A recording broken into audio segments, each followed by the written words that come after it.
Hey there, fellow. This is Miss History with another bizarre history tidbit. We are going to explore the life of a very interesting man who makes tools out of his own feces. Peter Freuchen was born in Denmark in 1886. His father was a businessman and wanted nothing more than a stable life for his son. So at his father's request, Freuchen enrolled at the University of Copenhagen and began to study medicine. However, before long, Freuchen realized that a life indoors was not for him. Where his father craved order and stability, Freuchen craved exploration and danger. So naturally, he dropped out of the University of Copenhagen and began living his dream of being an explorer. In 1910, he and his friend Knud Rasmussen sailed from Denmark as far north as possible before leaving their ship, and continuing by dog sled over 600 miles. On their travels, they met and traded with the Inuit people while learning the language and accompanying them on hunting trips. The Inuit people hunted walruses, whales, seals, and even polar bears. But Freuchen found himself right at home. After all, his 6'7" stature made him uniquely qualified to handle taking down a polar bear. And before long, he made himself a coat out of the polar bear he had killed himself.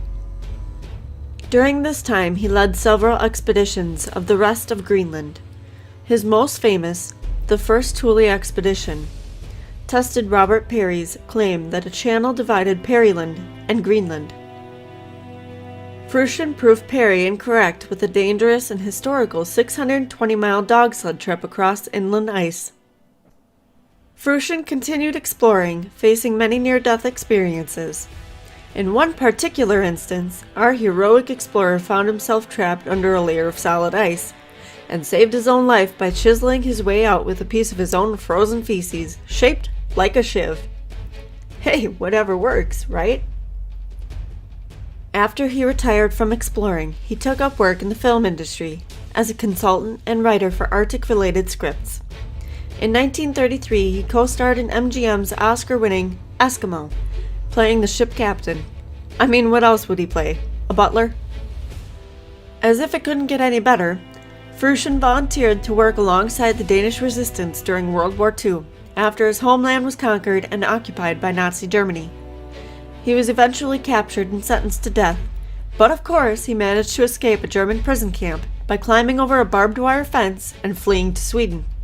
Oh yeah, and he did it with a peg leg, as he was forced to amputate his own left leg in 1926 due to frostbite. So if Mother Nature couldn't kill him, who could? After the war, Freuchen retired from dangerous things and moved to America, eventually rising to public fame. The Dane became a top-selling author, writing dozens of fictional and non-fictional novels about his experiences in the Arctic. One of his more famous works, Peter Freuchen's famous book of the Eskimo, showed the modern world the ways of the Eskimo culture, which was published after his death in 1965. Freuchen spent many years living alongside Inuit natives in Greenland, and even married an Inuit woman, Navarina Makwebluk, his first of 3 wives. At least I tried. In 1956, the 70-year-old ex-explorer was invited to be a contestant on the popular quiz show, The $64,000 Question, for the topic, the 7 Seas. Well, he walked away with the $64,000 grand prize, and he lived out the rest of his days relatively quiet. For him, at least. He eventually passed away at the age of 71 in 1957, 3 days after completing his final book, Book of the 7 Seas. His ashes were scattered over Thule, Greenland, where his life as an adventurer began. Today we will be talking about the man who was struck by lightning 7 times. Roy Sullivan was born in Greene County, Virginia in 1912.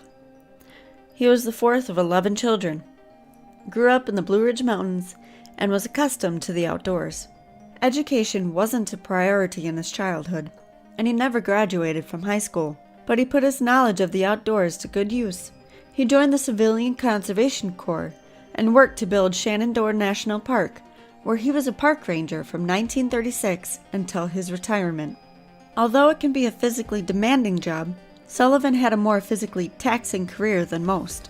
Between 1942 and 1977, He was struck by lightning 7 times. Though his job as a park ranger put him at a slightly higher risk of being struck by lightning than the average person, there is no explaining the 4.15 in whatever number this is chance that Sullivan would have been struck by lightning 7 times and still lived to tell the tale. Strike 1. The first strike occurred in 1942. Sullivan was on duty in a fire tower in an overlook called Miller's Head in Shenandoah National Park when a thunderstorm hit. Lightning struck the fire tower repeatedly, setting it on fire. Sullivan tried to flee, but was struck by lightning a few feet from the tower, burning a half-inch strip in his right leg and hitting his toe, leaving a bloody mess and a hole clean through his shoe. He considered it his worst lightning strike. Strike 2. 27 years later, in July 1969, Sullivan was again on duty, this time driving on a mountain road, when lightning struck through the open window of the truck. His hair caught on fire and he lost consciousness. The out-of-control truck kept rolling and came to a stop near the edge of a cliff. Strike 3. The following year, Roy Sullivan was simply standing by his garden on his own property when lightning struck a nearby power transformer and then jumped to him, knocking him clean over and leaving slight burns on his left shoulder. Strike 4. In 1972, Sullivan was working in his ranger station when another storm struck, once again setting his hair on fire, forcing him to place damp towels on his head to extinguish the flames. Strike 5. In August 1973, Sullivan was at work when he saw a storm cloud approaching. He tried to outrun it, but a lightning bolt hit him.